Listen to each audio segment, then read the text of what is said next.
윤석열이 다음 주 휴가를 가죠. 다음 주 휴가를 가는데 며칠 전에 권성동과 주고받은 텔레그램 문자가 밖으로 뻑 드러났죠.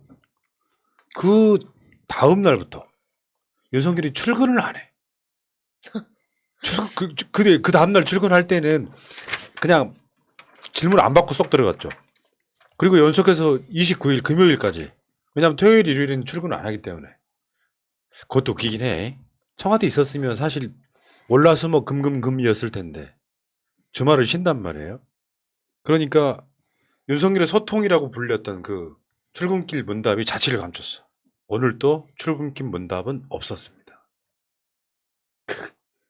그리고 9일 동안 또 숨을 수 있습니다. 잊혀지길 바라겠죠. 근데 이게 우리가 보기에는 뭐 무작위로 기자들이 질문하는 것 같지만 다 순서와 의제가 대충 정해져 있단 말이에요. 그러면은 이게 오늘은 안 할 거라고 이야기는 해준 건지 아니면은 준비된 상태에서 대통령만 패싱을 하는 건지 이럴 거면 다시 한번 말씀드리지만 용산으로 왜 갔습니까? 소통하기 위해서 갔다고 했는데 그 앞에서 집회도 못해 뭐 도어 스태핑도 안 해. 이제는 사실은 후회하고 있을 겁니다. 하자고 했던 것에 대해서. 그래서 지난번에 그냥 가지 말 걸 그랬다라는 식으로 그러니까. 얘기한 적도 있잖아요. 청와대가 이렇게 좋은 줄 몰랐다. 아니 뭐 터지는다. 윤석열 취임할 때 시작을 했잖아요. 좀 있으면 차만 왔다 갔다 할 거라고. 이게 정말 출근을 하시긴 하셨는지 그거부터 확인해 봐야 되지 않나. 네. 그리고 결국에는 이 출근길 문답이라고 하는 게 자기 편할 때만 하는 거 있잖아요. 네. 호기롭게. 내가 국민과 소통하기 위해서 청와대를 나왔고 그래서 매일 기자들과 문답을 주고받으면서 국민의 소리를 듣겠다 했던 자예요. 근데 자기한테 불리한 이슈만 나오면은 출근길 문답 이걸 안 해. 이게 무슨 소통입니까? 가서 이렇게 훌륭한 장관들 봤어요? 전 정권 때는 안 그랬습니까? 민변으로 도배 어쩌고저쩌고. 아니, 정말 소통을 하고 싶으면 좀 이렇게 청와대 예전 청원 사이트처럼 좀 국민들이 의견을 자유롭게 남길 수 있는 또는 뭔가 제안을 할 수 있는 이런 거라도 좀 만들어줬으면 좋겠습니다. 국민제안 그 홈페이지 여러 번 얘기를 했지만 어딜 가서 의견을 남기기도 어렵고 또 다른 사람들은 무슨 의견을 남겼는지 보기도 어렵고 지금 진행되고 있는 투표에는 싫어요가 없고 너무 이게 지금 말이 되는 소리입니까 지금? 그러니까 29일 날 금요일 날 파출소를 가요. 파출소를. 경찰 장악해놓고 병 주고 약 주고 인 거지. 파출소를 뭐 갈 수는 있죠. 갈 수는 있는데 휴가 가려고 보니까 이제 뭔가 민생쇼를 한번 해야 되거든요. 윤석열이 나는 그 상상력의 한계라고 생각해요. 반대로 말하면 대통령실의 한계일 수도 있는데 가야 될 곳은 여러 군데 있긴 합니다만 여러분 최근에 기억나십니까? 어린이집 갔죠? 그다음에 저 보령에 저기 해수욕장 갔죠? 파출소 가잖아요. 핵심이 뭔지를 모르는 거예요. 현장에 가면 경제가 좋아지는 곳이 있고 이재명처럼 거래소 가가지고 뭐 그러저렇게 경제 전반적으로 뭔가를 하는 게 아니라 되게 단편적으로 민생 현장이라고 우리가 알고 있는 단편적 아이디어를 갖고 더군다나 경찰 장악해놓고 또 파출소를 가요. 이상해 보이죠, 여러분들 보시기에. 근데 파출소로 갔으면 경찰의 얘기를 좀 들어보던가 이런 모습이 나야 되는데 거의 뭐 어깨만 이렇게 툭툭 치고 무슨 깡패들 이렇게 하는 것처럼. 아니, 파출소를 간 게 아니고 응. 술 먹고 쓰러져 있는 거 파출소에서 수거해 간 거 아니에요? 선생님 여기 주무시면 안 돼요. 근데 말 본분인데. 그리고 굳이 자기가 살았던 동네 그 신촌 지구대를 방문을 한 거거든요. 굳이 여기를 간 이유가 있을까? 저는 또 이런 생각도 들더라고요. 참. 누군가의 부탁은 아니었나 싶은 아니 그러니까 생각. 이런 것 같아요. 윤석열이 하는 것 중에 잘하는 것도 있을 거예요. 없어요. 그 얘기를 왜 하냐면 초반 이미지가 잘못 포지셔닝 되니까 모든 행위가 그렇죠. 모자라 뭘 보이는 거예요. 해도 삐딱하게 볼 수밖에 없죠. 더군다나 이게 이제 그 다수의 사람들이 윤석열이 못한다고 인식하다 보니까 이제는 윤석열이 뭘 해도 모자라 보이는 단계에 들어선 거예요. 취임 3개월도 안 된 대통령이 그 이야기 하려고 한 거예요. 파출소 갇혀 있지. 근데 시간과 장소가 적절하지가 않은 거예요. 일단 문제가. 더군다나 그런 의혹까지 있잖아요. 일단 김건희 이야기를 할 건데 저번에 정조대항암 갔다 온 거 있잖아요. 여기서 모 언론이 이런 이야기를 했어. 저 사진 한번 보여줘봐요. 거길 갔다 오면서 경호원들의 동선을 보면 김건희가 더 VIP더라. 이런 맞아. 의혹 제기하더라고요. 예, 명신 시간에도 이야기를 했지만 저 동선을 안 짰나? 라는 생각이 드는 거예요. 대통령이 한 바퀴를 돌아서 나오고 영부인이 저 자리에서 바로 나와서 경호를 받습니다. 저게 말이 됩니까? 그럼 경호 공백이 생겼다는 이야기예요. 차를 돌아서 나오는 사이에 대통령이 가뜩이나 6발도 못 찾은 놈들이 이렇게 위험한 상황에 대통령을 몰아낼 수가 있습니까? 영부인을 지키고 지금 국정 안전합니까? 자, 걱정됩니다. 이건 이따가 다시 이야기할게요. 정조 대항하만 이야기는. 그리고 그 교육부 업무보고 3번째 연기한 거잖아요. 다른 그 3번째로 부처들 업무보고 연기를 해서 논란이 되니까 뭐 그럼 29일에 하던가 이렇게 해가지고 금요일날 또 했어. 뜬금없이. 근데요 거기서 나왔던 이야기 중에 초등학교 입학 연령 만 6세에서 5세로 추진한다고 교육부가 업무보고를 하니까 윤석열이 좁아가 이렇게 됐어요. 좁아 빠르게 가. 이게 진짜 위험한 거거든요, 사실. 이게 저 국정에 있어서 부처별 보고라는 거를 이렇게 독대를 해서 할 수 있는 것도 아니고 독대를 해서 뭔가를 결정을 한다는 거는, 그러니까 아무리 정말 이렇게 전문가의 이야기가 좀 셌는데 간단하게 과학방역 하잖아요. 그랬더니 안철수가 전문가의 의견을 듣는 게 과학방역이라고 했잖아요. 그랬지. 예, 그러면 거기에서 질문은 그거예요. 무슨 전문가?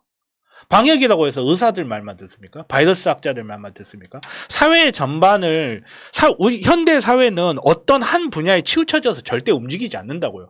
방역을 결정할 때도 의사가 무슨 의견을 넣으면 사회경제부 장관이 나와가지고 그렇게 할 경우에 사회 경제적인 타격이 너무 큽니다. 이런 식으로 여러 부처들이 국가에서 발생할 수 있는, 사회에서 발생할 수 있는 면들을 다양하게 살펴보고 거기에서 중립적인 방법으로 가는 게 그게 과학방역이거든요, 사실. 근데 이게 맞아 할게요. 근데 6세에서 5세로 추진을 한다는 게 이게 교육부 말만 듣고 이렇게 하자로 결정을 해버리면 다른 부처들은 그럼 어떻게 되냐고. 그러니까 이게 무슨 문제인지 설명해 드리려고 그래요.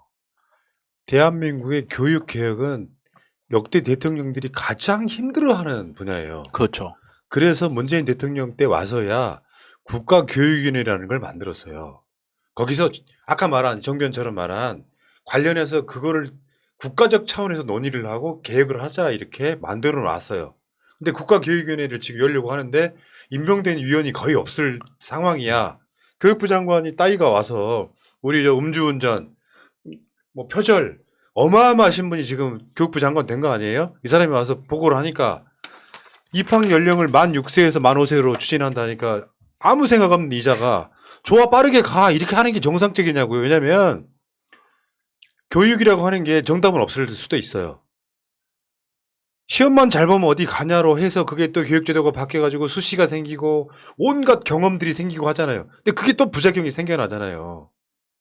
그거 한국 사회 잘못된 교육이 제가 알고 있기엔 그거예요. 초등학교 입학을 시키면 입학시키기 전까지는 문자를 가르치면 안 됩니다. 그러니까 3살, 4살 때부터 이미 글자를 가르치기 시작하면 결정적으로 모든 교육학자들이 하는 이야기예요. 상상력이 떨어진다 이 이야기예요.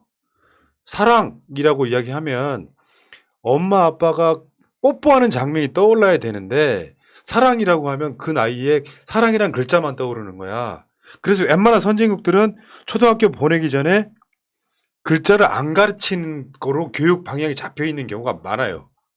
근데 이게 조기 교육해서 뭐 대학교 졸업 빨리 해가지고 산업 일선에 투입시키자라고 하는 그런 멘탈이거든요. 실제로 상상력을 키우는 기간, 뭐 아주 영아 때부터 시작해서 어린이집 유치원 보내면서 아이들이 커가야 되는 기간이 있고 초등학교 들어가서 그때서야 비로소 이제 글자를 배우기 시작하고 이 과정들이 있는데 이걸 깡그리 무시하겠다는 거거든요. 이거는 그렇게 한다고 치더라도 아까 말씀하신 것처럼 전문가들과 엄청 숙고해야 될 이야기야. 그렇죠. 어떻게 이걸 좋아 빠르게 가 이렇게 이야기를 하냐고요. 이게 특히나 교육은 백년지 대계라고 하잖아요. 교육이라는 거는 효과가 이 바뀐 정책의 효과가 드러나는데 30년, 40년이 걸려요. 그게 사회경제적으로 나타나는데 수십 년이 걸리기 때문에 어마어마하게 숙고해야 될 문제고 교육이라는 문제는 효과가 드러나는데 시간이 오래 걸린 만큼 문제가 잘못됐어도 잘못되는 걸 파악하는 데도 시간이 또 그만큼 걸리는 거예요. 그런데 이거를 그냥 어떤 사람 둘이서 그것도 둘이서 장관 하나하고 대통령 하나가 앉아서 결정을 해버린다. 굉장히 심각한 문제가 네, 있는 이거는 교육부의 방향하고 윤석열이 원하는 방향에 일치시킨 거라고 보는데 윤석열이 이전에도 교육부에 무슨 이야기를 했어요? 산업 인력을 양성하는데 집중하라는 이야기가 학교를 1년 일찍 보냄으로써 부모들이 일할 수 있는 시간을 보장해 달라. 저는 이런 거 같아가지고 전 국민이 그냥 노동 인력으로서 그러니까 아이들도 빨리 학교 보내서 빨리 그냥 고등 교육을 굳이 석박사까지 할 필요 없이 고등 교육에서 빨리 산업 필드로 나올 수 있게끔 지금 공장- 이렇게 만들겠다는 거 공장에나 아닙니까? 가라. 네, 반도체 인력이나 되라 뭐 이런 이야기야? 그렇죠. 또라이입니다. 내가 봤을 때 이거는 말도 안 되는 짓을 하는 거예요. 그래서 현장 나가면 대우조선 같은 취급을 할 거면서 노동자들은 지금 윤석열이 이런 게 민낯이라고 보는 네. 겁니다. 위험합니다. 자, 그렇고 그 기사에 달린 댓글 중에 그게 있다고. 예를 안 남아서 모른다 이거예요. 진짜 육아 해봐야 되거든요. 육아를 해봐야 육아하는 그 아빠와 엄마가 얼마나 힘든지 알아요. 근데 그런 거 없는 자다 보니까 그 아이도 신박한데 대통령이랑 제가 이러고 자빠졌어요. 국가교육위원회가 왜 만들어진지를 몰라요. 국가교육위원회가 왜 존재하는지를 왜 존재해야 되는지를 모르는 자 같아요. 5살과 6살의 차이를 모르는 거죠. 대부분의 부모들이 어떻게 5살부터 학교를 보내냐라는 반응인데 떼어놓고 갈 수가 있습니까? 그러면 그 어린이집이나 이 유치원, 학교에 대한 인력은 충원이 돼 있습니까? 그러니까 거기는 그런 거예요. 한 살을 땡기는 이유를 설명하지 못해요. 혹시 그거 아닐까요? 나이를 바꿨잖아. 만 나이로. 1년 빠르게 가. 좀 더 정확히 말하면은 만 5세라고 하는 게 우리 나이로 6살, 7살이잖아요. 그때 그 뇌가 형성되고 하는 그 과정에 전 인류가 키워보니까 거기까지는 교육의 단계가 아니에요. 초등학교를 보낸다는 건 그때부터 교육의 단계고 나머지 그 이전의 단계는 아이가 정말 이렇게 인간으로서 기본으로서 신체가 형성돼가는 과정인 거예요. 거기다가 막 교육을 1년 좀 빨리 집어넣겠다. 전 세계에서 북한도 여러분들 잘 모르실 텐데 북한은 사회주의, 공산주의 이런 국가이기 때문에 노동력을 가져와야 되기 때문에 국가가 타가서라고 하는 걸 통해서 맞다 키웠어요. 그럴 때 우리가 옛날에 한 20-30년 전에는 북한 타가서에 맡겨가지고 노동시킨다고 우리가 비아냥거렸잖아요. 다 가서 맞아요, 이거는. 그런데 지금은 정반대로 복지국가 차원에서 아이를 낳으면 국가가 키운다면서 어린이집이나 유치원에 보내서 육아 부담을 덜어주잖아요. 근데 이거를 아무 생각 없이 빠르게 하라고 말하는 게 정상은 아니라는 거예요. 교육부가 그런 식으로 한번 생각해보고 있다 보고를 하면 전 부처를 통해서 한번 국가교육위원회 의제를 올려서 한번 통일해보자도 아니고 둘이 결정해버리잖아요. 이게 얼마나 어마어마한 사회 경제적 효과가 나올지 그런 건 생각 안 하죠. 이 사람들은.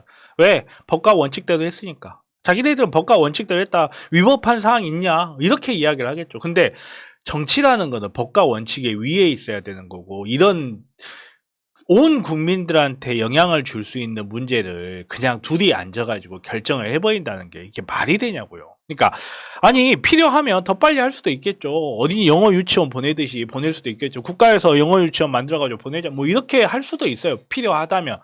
근데 그 과정에 이르는 길이 투명하고 공정해야 되는데 술이 깼는지 안 깼는지도 네. 뭘 한 사람이 그걸 결정을 해버리면 이걸 어떻게 믿냐고요, 국민들이. 그 전문가들 얘기 들어보면 만 5세 이하의 아이들은요 집중력을 발휘할 수 있는 시간이 15분에서 20분이래요. 과학적인 그런 데이터가 있는 거예요. 근데 지금 초등학교 1시간이 40분이랍니다. 그러니까 15분에서 20분밖에 집중 못하는 애들을 40분 동안 잡아놓고 수업을 해야 되는 거예요. 뭔지 이해가 되죠? 이거 사립 유치원하고 연관돼 있는 게 아닐까 좀 이런 생각을 하게 되네요. 결론부터 이야기를 하면 여기에서 뭐 의학적인 잣대를 꼭 댈 건 아닌데 여러분들 중에 5세 미만 기억나시는 분이 있으세요? 잘 기억 안 나요. 왜냐면 그때 망각기를 거치기 때문에 그래요. 사람의 뇌가 사고를 체계화하는 과정에서 언어가 형성되어 있지 않았을 때의 기억은 언어가 형성되면서 체계화가 안 되니까 그냥 삭제되는 거예요. 뇌에서. 그러고 나서 개념화만 될 뿐이죠. 그러면 5살 때 학교 보내면 뭐 어떻게 되겠어 걔가? 자, 그러니까 이 위험한 부분은 그런 거죠.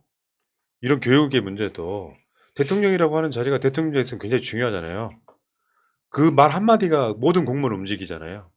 이 상태에서 지금 이런 논란이 만들어졌고 이건 뭐 나중에 교육 전문가 또 모셔가지고 다시 또 한번 들어볼게요. 이 이야기는 여기까지 하시고 결국 부부 리스크 중에 김건희 리스크가 김건희 나타날 때마다 화제가 되는 게 아니라 논란이 되는 거예요. 좀 더 정확히 말하면 나토 갔을 때 패션 한 번 더 보겠습니다. 스커트 451만 원, 목걸이 1억 600만 원. 그리고 이게 브로치 이거 얼마짜리였지? 2,600만 원. 네. 와 티파니 제품입니다. 이런 식으로 논란이 돼요. 아 귀걸이 2,200만 원 어. 빠졌네요. 그라프 거. 네.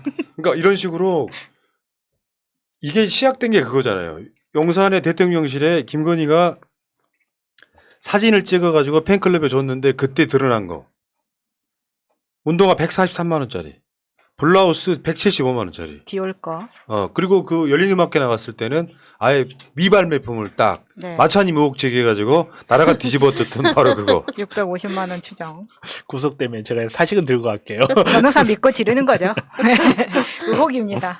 그 아까 봤던 초록색 그 치마 같은 경우에는 프라다 거라고 이야기가 나왔었는데 뭐 매체에서 친히 이게 프라다 제품이 아니다라고 해서 논란이 됐는데 저게 치마만 프라다가 아니면 다른 거는 다 맞다는 이야기인지 그럼 다른 거는 뭐가 틀리고 맞았는지 저 치마는 그럼 어디 건지 프라다를 카피한 건지 이런 것까지 후속 보도가 됐었어야죠. 네.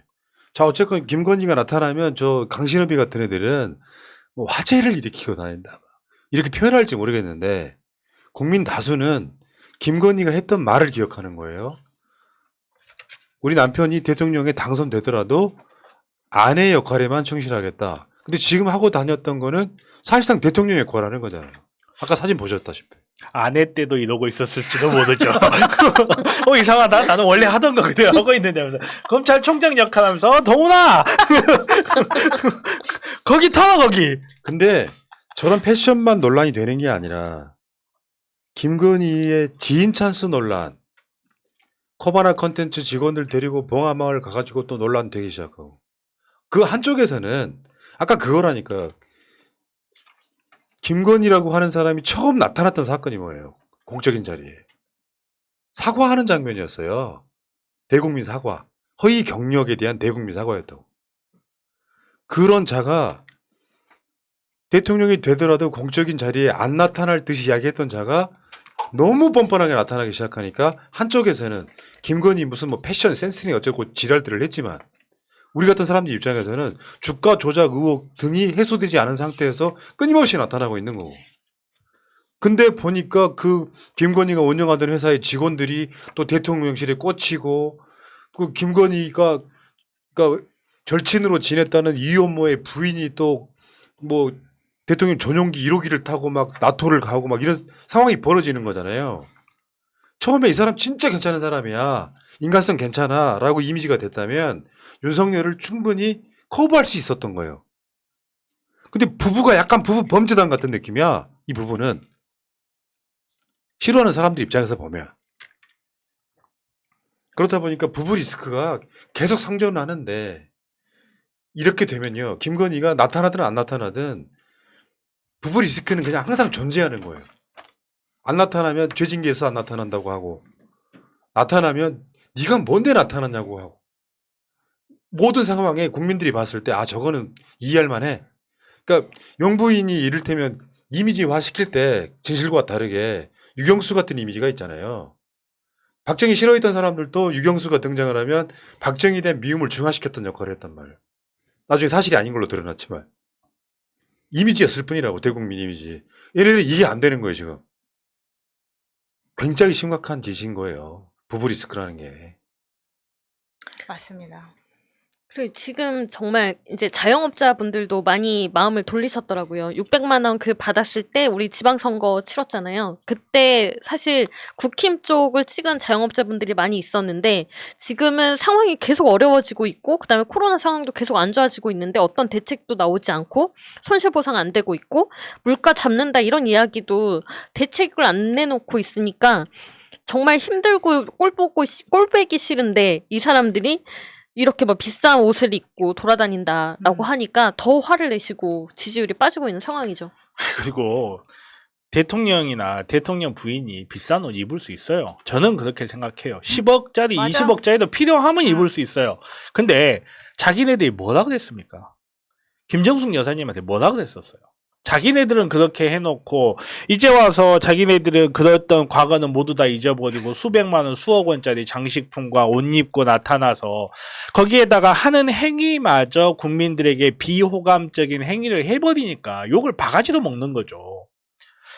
자기들에 대한 어떤 게 돌아봄이라는 게 없어요. 자기들에게는 계속 면죄부를 줍니다. 명품 내돈내산 하겠다라고 큰 소리를 치지를 말던가. 그러니까 계속 이제 논란이 되고 있는 거죠. 계속 주시하게 됩니다. 그리고 윤석열한테 후원금 준 사람이 또 대통령실에 들어간다거나 전용기를 탄다거나 하는 짓을 해. 1,000만 원은 내야 들어간다. 윤석열이나 김건희한테 1,000만 원이 돈이겠습니까만 워낙 가깝다 보니까 최고 한도까지 그냥 후원을 하고 그 후원을 해서 들어갔다기보다는 그 정도 후원할 정도에 가까운 사이인데 그렇죠. 확 집어넣는다 이렇게. 그냥 입장권에 불과하죠. 맞네 입장권이네. 입장권입니다. VIP석이네요. 잠깐만, 대한항공 VIP석은 싼데? 저도 한 표 주세요. 자 그런 상황인데 최근에 김건희가 다시 공식 석상에 등장을 했죠. 나토 이후에 숨어 있다가 오빠 나 언제 나가? 가만히 있어봐요. 대통령실에 전화해. 야 지금 그저 공식 행사 나갈 때 좀 찾아봐. 잠시 연락이 왔어. 대통령님 저 정조 대항하면 진수식 있답니다. 거기 여자가 해야 된답니다. 알았어. 있잖아 그 정조 대항함 진수식에 기회가 있다. 나가자. 알았어. 이렇게 된 상황인 것 같아요. 근데 우리 푸나님은 아직도 좀 김건희를 너무 그렇게 생각하시는 거예요. 뭐 반론. 아니 이렇게 그게 아니고 반대로 된 거죠. 나 이번 정조대함 진수식 나간다. 네. 뭐 길게 뭐 할 계획 있습니까? 아니 근데 이거 진수식 자체에 도끼로 내리 찍는 거 요거는 여성들이 주로 했다며 원래. 아유, 네. 도끼도 다른 걸 어. 찍었어야 되는데. 자 동영상 한번 볼게요. 꼭 봐야 되나요? 재밌어서요. 꼭 봐야 되나요? 꼭 봐야 돼 이거. 재밌어서 중요해. 한번 제가 갖고 와봤어요. 자 보여주세요. 이 줄을 끊어야만 공식적으로 이제 배가 진수가 되는 거거든요. 네. 이게 문제가 심각했습니다. 자, 여전히 준비되셨죠? 한번 찍어. 하나, 둘, 셋! 이렇게 찍어야 돼요. 찍으면 이 줄이 떨어져 나가거든. 당황하는 거예요. 당황하는 거야. 줄이 안 떨어져 나갔어 지금 앞에. 한 번 더 찍어. 또 안 안 돼. 떨어져 나가네. 2번 실패. 또 찍어. 또 안 나가네. 3번 실패.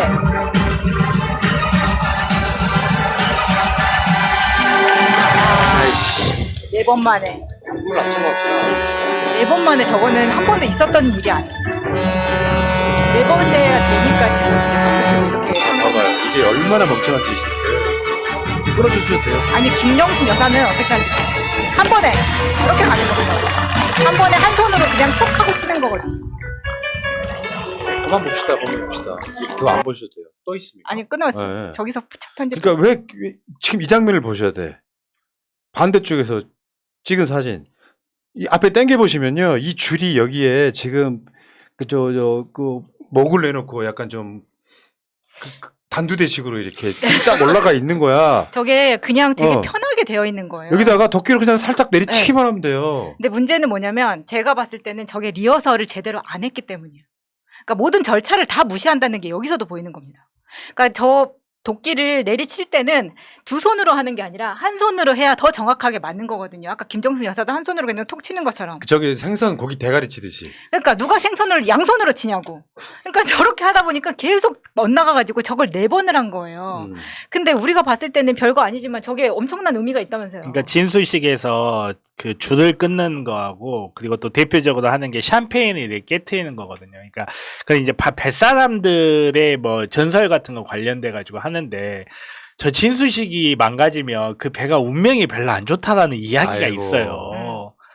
막중한 임무였구나. 예, 그거. 대표적으로 이제 소련의 최초의 핵잠수함이었던 K-19 같은 경우에 샴페인이 안 깨져가지고 되게 불길했는데 대체나 초대형 사고가 났죠. 그 배에서. 그런 아니 식으로. 타이타닉도 마찬가지예요. 샴페인 안 깨져서. 그런 식으로 참 이렇게 뭐 그거를 뭐 이렇게 저는 이분들하고 달라가지고 미신을 믿는 편은 아닌데 이 상징성이라는 게 있잖아요. 이 행위가 갖는 상징성이 아니 정변은 미신을 안 믿지만 우리 명신현은 믿는 사람이잖아요. 어떻게 믿는 사람이 남의 잔치집 가가지고 이런 실수를 할 수가 있냐고. 저 정조대왕하면 어느 대통령 때 만들었겠어요. 문재인 대통령이 열심히 만들어 놓은 거 저기다가 숟가락만 얹은 거 아니야. 자 진짜 잘 좀 하지. 밀떡 입장에서 걱정되는 게 한두 가지가 아니고 정말 저거 터지고 나서 밀리터리 게시판에서는 난리가 났어요. 저 아까 마지막 사진 한 번 더 보여줘봐요. 김건희 표정 한번 봐봐봐. 오빠 안 잘라지는데? 진짜 저 표정을 제가 왜 가져왔냐면 야 가위가 좋아. 리허설을 안 했다는 게 너무 티가 나는 겁니다. 그러니까 보통은 저 도끼를 앞부분에는 이제 빠졌는데 저 도끼를 윤석열이 이렇게 갖다 주면서 보조를 해주거든요. 잘못된 거예요. 리허설을 안 했다는 이야기예요. 그러니까 안 되니까 당황하니까 윤석열을 쳐다보는 겁니다. 관계자가 없었다는 이야기죠. 이거 어떻게 된 거예요? 참. 에이. 정말. 아이고 여기까지요. 아무튼 부부가 모질이들이 아주 쌍으로 저러고 있어요 지금. 여기까지 이야기네.